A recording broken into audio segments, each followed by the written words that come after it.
Oh my goodness, you guys, we have to talk about something today. We have to talk about problems and creating problems and letting things be problems to us. And it's important, very important to get this now.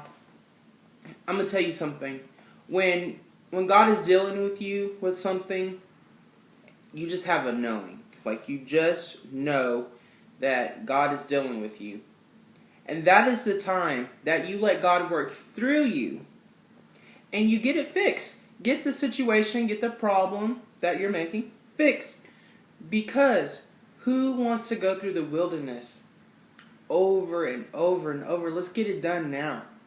And so I wanted to talk about problems that we create. There's no such thing as a problem until we make it one. I know that sounds crazy, but we make situations problems. And one thing in particular that I really want to get at is when we start calling things ours.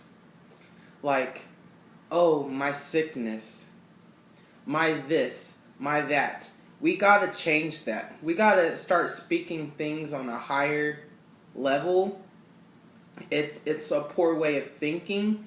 And I know it's easy to say what you're going through because you're going through something.